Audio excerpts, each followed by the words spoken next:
Hey,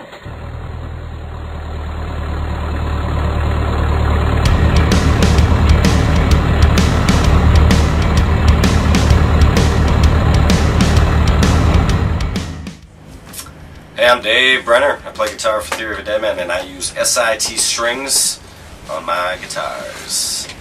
Yeah.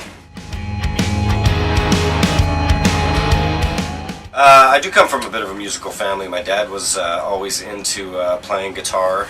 He was more into karaoke later on in life, but there was always guitars around the house, and I grew up with a nice piano in the house, although I didn't really play it much, but a little bit of a musical background, you know, on my dad's side. So it was an easy transition. You know I'll be the one who gets falling down. I chose guitar mostly because it was just, you know, kind of what my dad was playing, and it was readily available.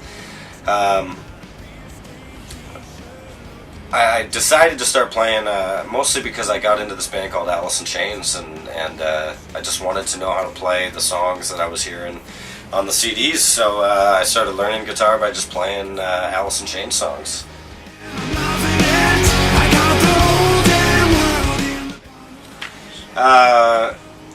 I was really inspired, obviously, by Jerry Cantrell and Alice in Chains. I always used to have arguments with my buddies about Jerry Cantrell being the best.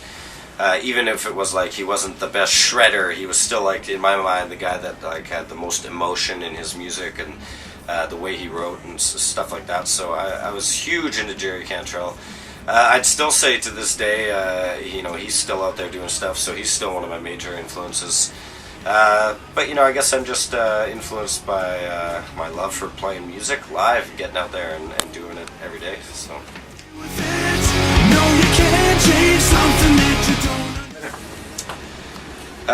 The first ever band I played in was probably called, I think it was called Flake, and I didn't play in it for very long, and I actually played bass guitar in that band. And then when I became a real musician and switched to the guitar, I played in a band with Tyler called Concordant Opposition. Throw that out there. I definitely prefer live over studio. I find studio is, which I think is pretty cool, but I find it to be a little monotonous in the fact that you'll play the same thing over and over and over again. And I find live is kind of like the reward of the studio playing. You know, you get to play it. You know, you can play it a little sloppier, but you know, the people are there, and you know, you get some energy from the crowd. In the studio, it's not really the same. As far as like energy levels and what you get, and you're just putting everything into it. So I think that live is the reward.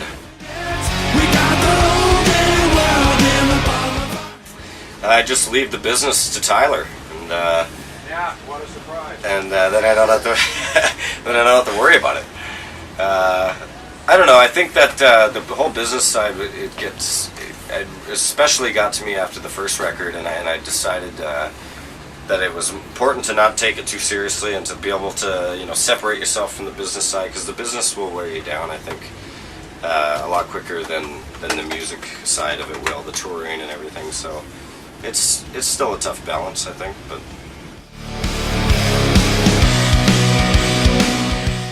We always kind of have the same advice. I always like to say the same thing too, which is, you know, the most important thing isn't your image, it isn't your ability to play amazing lives. You know, it's all about how good your songs are, and that will speak volumes, which means just keep writing until you write great music, and eventually that'll be what gets you to that level you want to be at.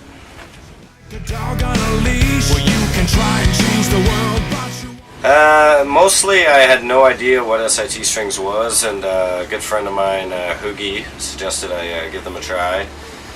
I think that when we tried them, we were using a different company, and I just found that I don't usually break strings very often, and I found that I was breaking strings with this other company. And when I changed companies, I just never broke strings anymore, and they really do stay in tune, like the name says, which I think is really important when you're playing live. I mean, you need your guitars to be in tune, and you're always dealing with so many things. You're dealing with weather change or temperature changes and this and that, and I find that they're just really consistent.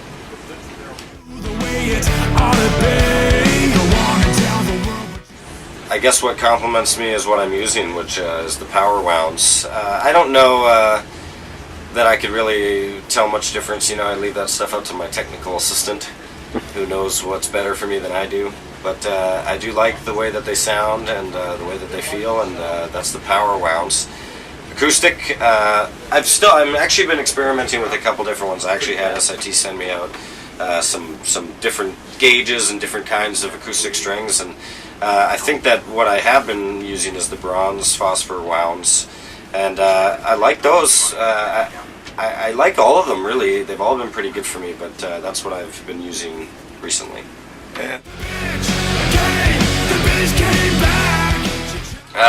Ultimate goal as a musician, that's a tough question. I think that for me in particular, I guess it's just about having some kind of longevity in music. It seems to become more difficult and difficult to have any kind of a career in music these days. Bands seem to stick around for one record or one song and then disappear, and it's pretty cool to be able to have now a third record out and eventually be putting out a fourth record.